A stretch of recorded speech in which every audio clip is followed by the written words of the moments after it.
the market outlook, which then gives you indication about what is happening in the operating environment.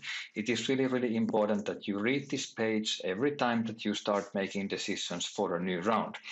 And before you start the entire simulation, then it is very much recommended that you go to the readings, and then from the reading section, you familiarize yourselves both with the decision-making instructions and also with the case description.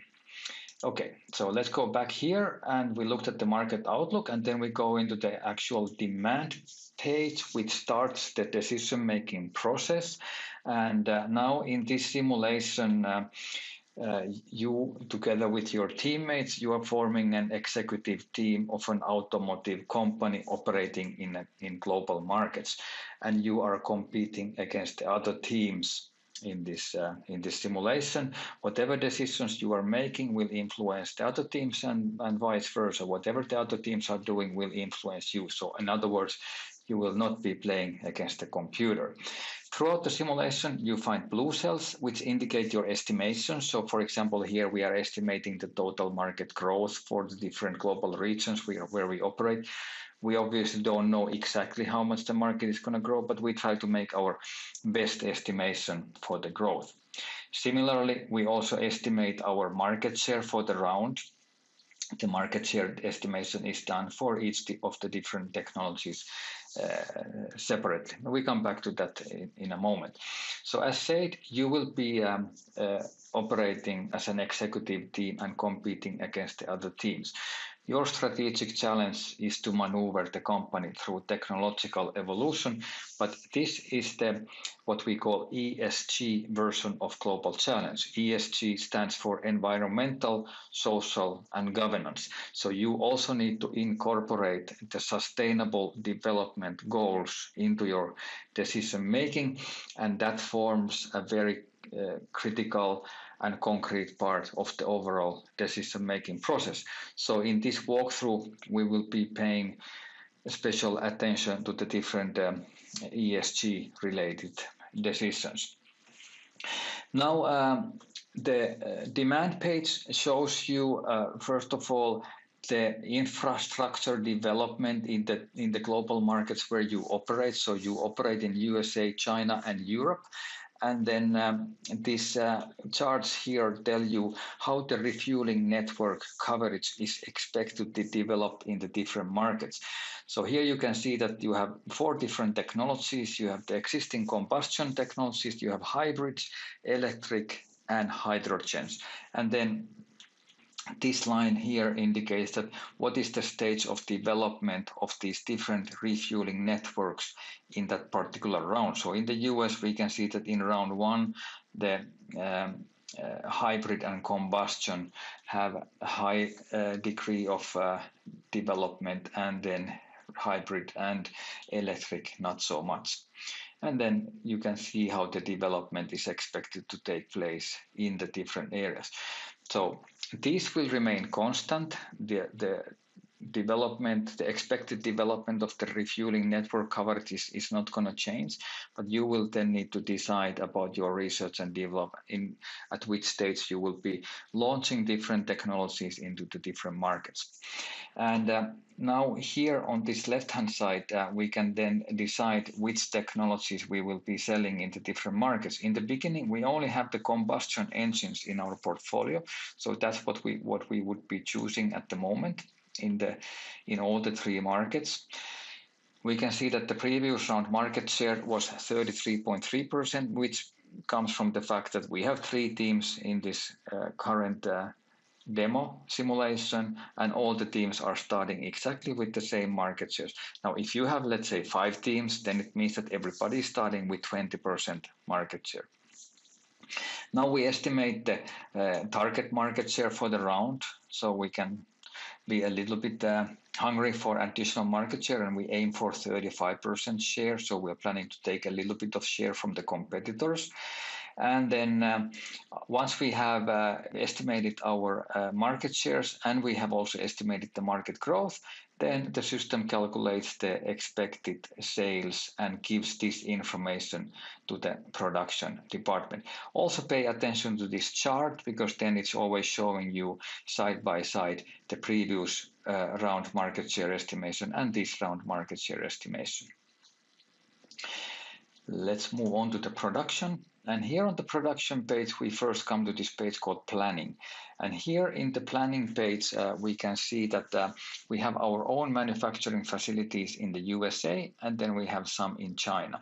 And the majority of the manufacturing is in the USA. We can see the total capacity is 1.4 million units, and in China it's 500,000 units at the outset.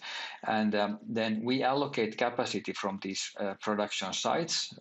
In this case, we are allocating now 70% from the US production to combustion engines. We don't have any other technology, so that's very straightforward decision. We just need to make sure that we meet the demand. And then in China, we are allocating 80%.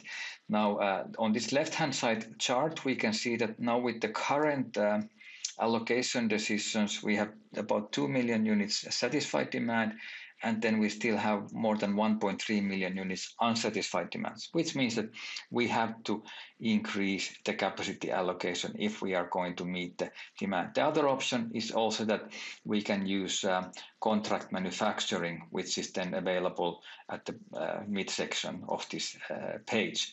And there's always the maximum contract manufacturing available here as well. So this is the maximum up to which you can allocate the contract manufacturing for that particular round.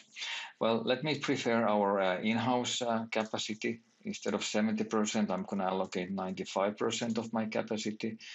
That helps me a little bit. And then in China, I will add this to 100%. That helps me a little bit.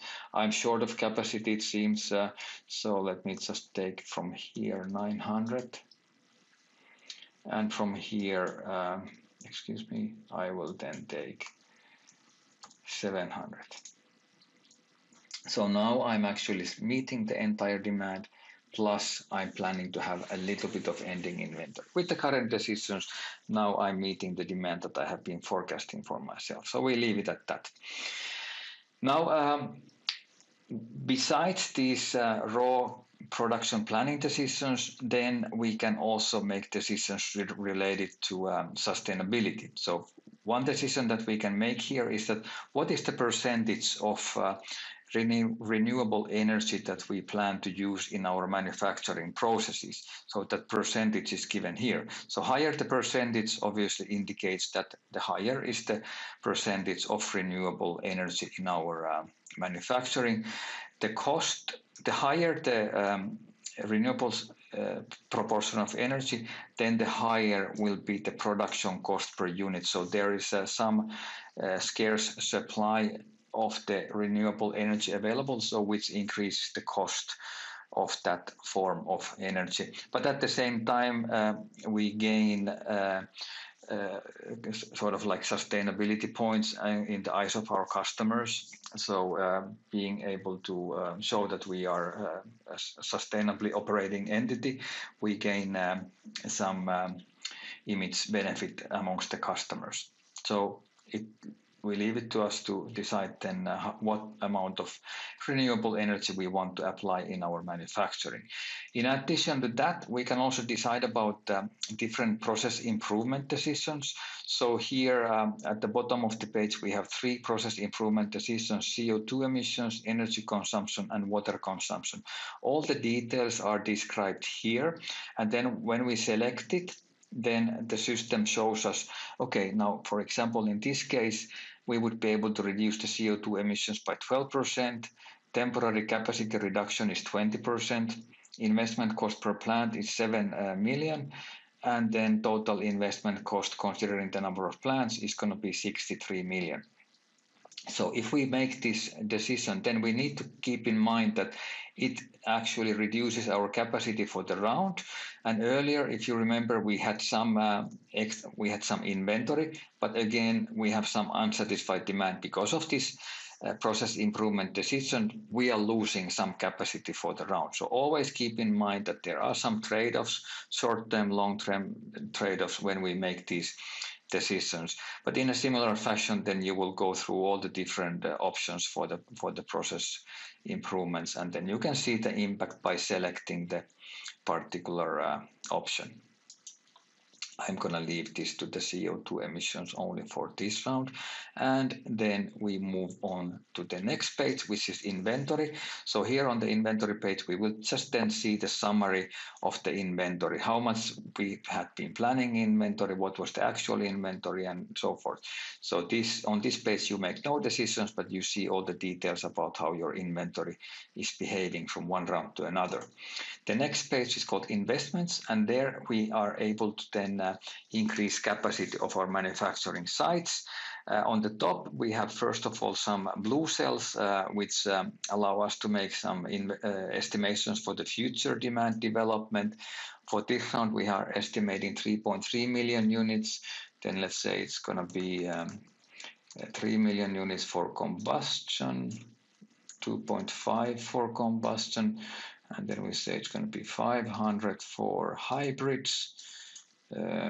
500 for hybrids, and then we say it's going to be 500 for electric and 1 million. I'm betting now on these are just examples, so whatever I'm putting here, just take them as examples and you will be doing your own planning.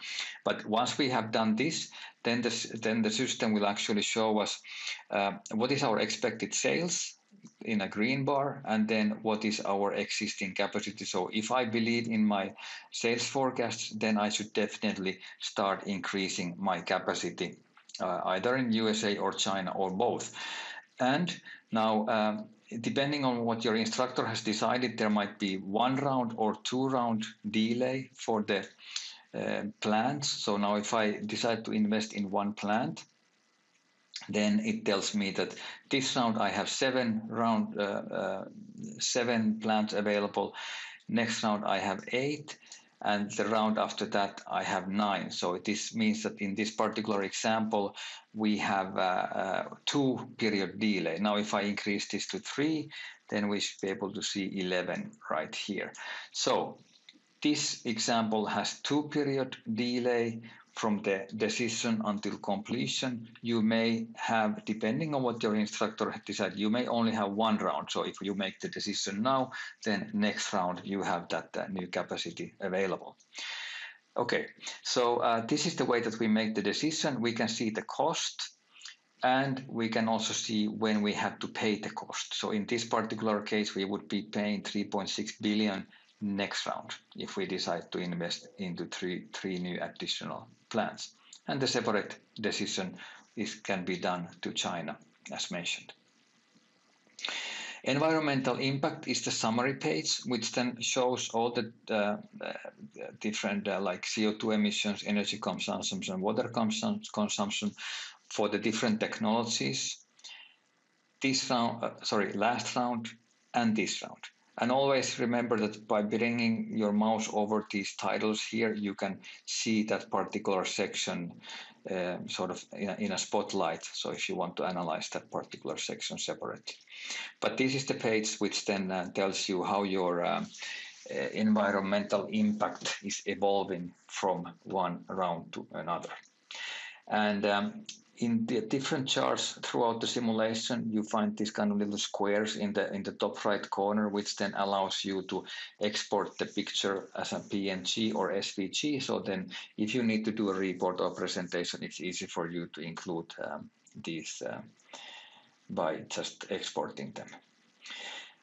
Moving on to the HR page, where we then manage our research and development engineers. And now here we have the option to develop the different technologies and product features in-house, or we can also do licensing. So all the decisions that we do under the HR is related to in-house development of the technologies.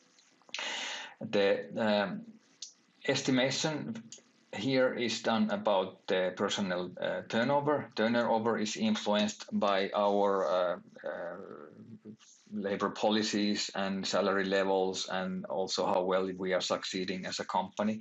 We can see that last round the turnover was 5.5%. So let's be confident, and it's not going to be higher than that. Then we decide what is the total number of R&D engineers who will be taking care of the in-house development. And then we decide what is the salary per month on average for this entire staff. And then we decide what is the amount of training budget that we allocate per employee per month. Now, the total cost is shown here. And then depending on how much we invest in the training and how good is our retention of the R&D employees, then our personnel efficiency will develop accordingly.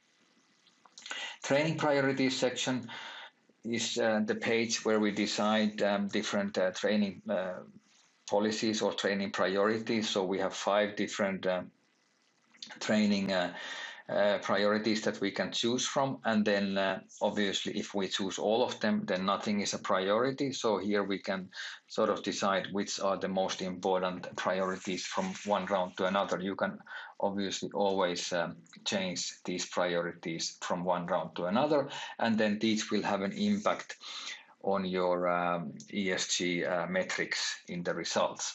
It is important that you read through the description for each of these different priorities, and then if you click it, then it means that that's what your priority will be, and you can choose multiple of them if you like. Labor policies is the next section, which is then influencing our governance aspects and to some extent also the social aspects. And the same way, we just need to read through all the descriptions and decide accordingly. R&D page is then the place where we actually put those R&D engineers into use, and we can allocate them for development of the different technologies. And then once we have developed a certain technology, we can allocate them for developing features. Now, the combustion technology is fully developed. Then hybrid is sort of halfway developed. So then if we want to start selling hybrid technology, we either need to allocate more person days for it, or we need to buy that as a license.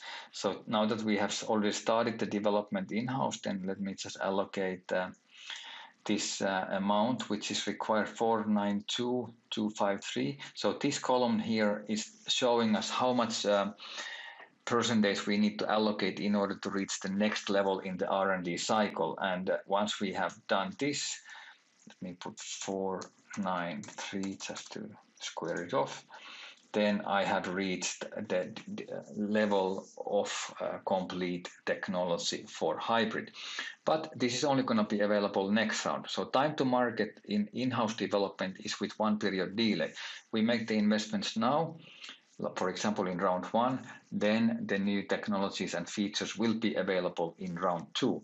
Whereas if we use the licensing, then it becomes available immediately. So if I would then invest into electric technologies, then I would be paying 1.8 billion, but I would be having that available immediately, and I would be able to start selling these electric technology vehicles already in this round. Now, if I want to do this, that I want to make this fairly sizable investment in electric, then I also need to go back and modify my demand planning, because now I have only selected combustion here, but now since I have electric ready as well, I will then pick that one, and then I need to think what kind of market share I'm going to be able to take with my electric vehicle fleet. So instead of 35% here and 35% here, which means I would have 70% from the market in total, which is just not going to happen. So don't make this mistake. Then I would be thinking of, okay, so let me say that I'm going to be selling 30% of combustion, and then I will be selling 5% of electric. And the percentage in China could be 25 and 10, so they don't need to be the same. So you can just decide whichever way you think the market is going to be developing. So once I have done this, then I would again go and start looking at my production, and I would pick the second production product line for the electric, and then I would reallocate these capacities so that I can meet my demand as well as I can. But I will not redo all the production now. Instead, I will just take this electric investment out of here, and then we move on with other topics. But keep in mind, if you decide to go and invest in a license and you get certain technology right away, then remember to go to the demand planning and also start selling that technology. Otherwise, it's kind of wasted money if you invested a lot but you didn't use it. So don't do this. And also then once you have done it, then remember to adjust those market shares accordingly so that your total market share per market is reasonable. I move on to the marketing page where we have these 3 different market areas, USA, China, and Europe. The structure of each page is similar. We decide the number of product features.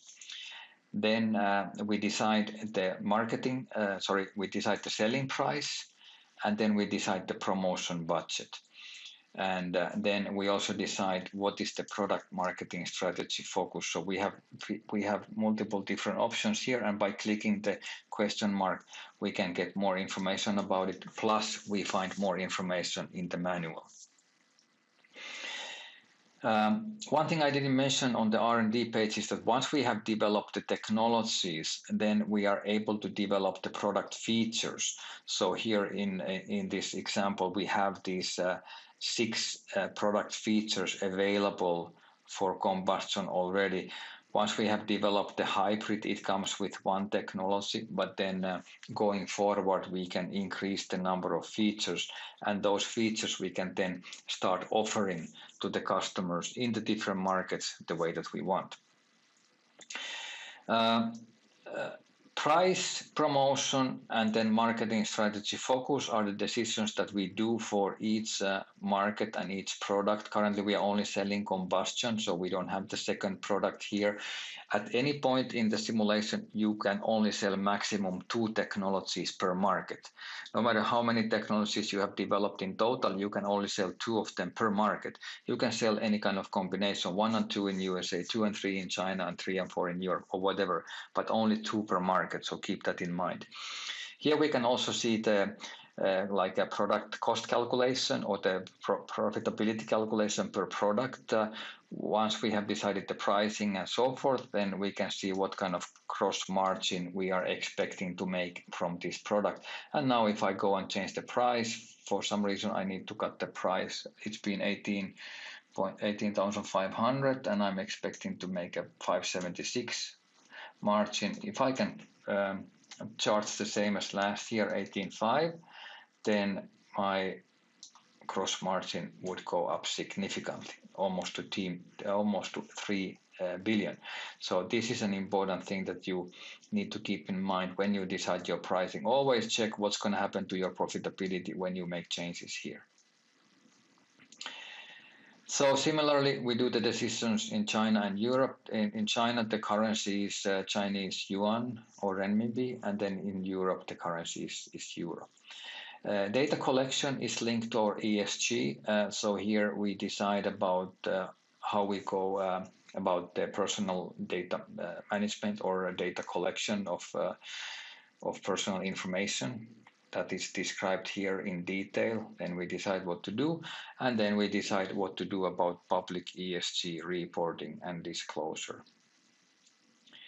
Logistics is the next page where we can then decide that in which order we satisfy the different market areas. USA, Europe and China is the current choice, and we can find any combinations here, which then means that if I run out of products globally, then whatever is number 3 will be cut out of supplies first. Tax page. This may or may not be available if your instructor has decided not to include the transfer pricing decisions into your simulation, then you will not be seeing this. But if it's there, then the idea is that you manage the global effective tax rate by these transfer pricing decisions. So you set the transfer price with this kind of multiplier. So multiplier 1 means that when we are shipping from USA to China, the cost is the direct cost of production. If the multiplier is 1.3, then the cost is 1.3 times the direct cost of production. The minimum level always is 1, so we cannot sell below the direct cost of production, and the maximum level is 2. And then by changing these figures, then we are able to see how the profit before taxes is changing in the different areas, and then we can also obviously see what is the amount of profit per year in the different areas.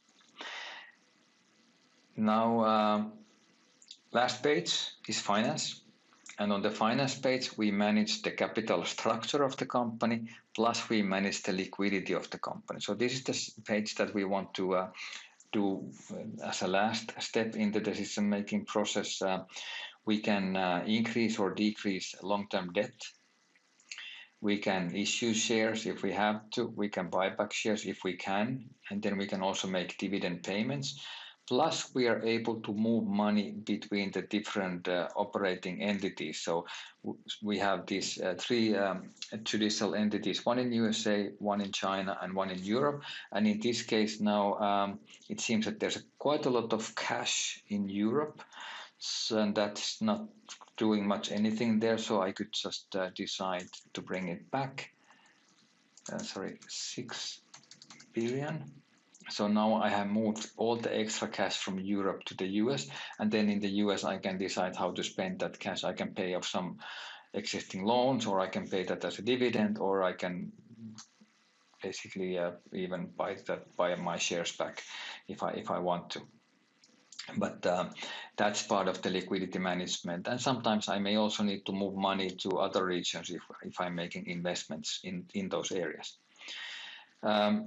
Then one more page is these projections. So at any point when you make decisions at any of these pages, you can click these projections, and then you can see what is your expected profit. So you can see the global consolidated statements, you can see the statements for each area separately, plus you can see the balance sheets, some financial ratios, and also the simulation parameters. So keep an eye on how these pro forma statements are developing when you are making decisions.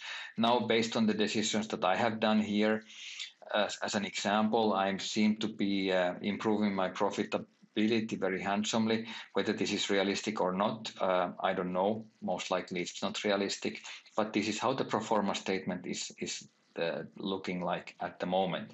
And any changes at any point here will be immediately reflected on this round column. And the last round column is telling me what were the actual results for the previous round. So I can compare between my previous actual and my current estimations.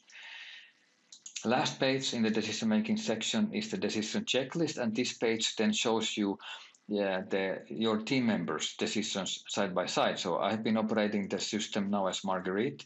Then I have Margie and Melanie in my team as well. And now, based on all the decisions and estimations I've done, I can see that my profitability expectation is 10.7 billion. My colleagues have not done much, and they have negative estimations. So if nothing else, then we would decide to go with this one. And then we say copy as team decisions. Then we say yes. And now I have copied everything from this column to this column. And at the time of the deadline, whatever I have in this column will be then used to calculate the results for our team. I can replace these decisions as many times as I want before the deadline. I can also click go, which then allows me to make any changes directly to the team column. So now if I go and change demand or production or whatever else, those will be immediately reflect as the team decisions. So in a team of 3, I may have 4 different sets of decisions at the end of the before the end of the round, which means 1 for each individual and 1 for the team. Whatever you do, the important thing is that in this column you have the set of decisions that you together with your team members want to have to be calculating the results for your team. Okay, and then after the deadline, you will find the results in this section, and there's many different reports. You can find the financial statements, you can find the different financial ratios and time series there, market reports, HR reports, and then you have the sustainability report, which is linked to the ESG topics. There you can see how the environmental, social, and governance decisions that you have done will actually influence your performance in terms of the customer demand. So these percentage changes that you see here then indicated how the different decision areas have been influencing your demand in the eyes of, or let's say your attractiveness in the eyes of your customers. This completes the walkthrough. Thank you very much. Enjoy Cesim Global Challenge ESG version. Thank you very much for your attention, and bye for now.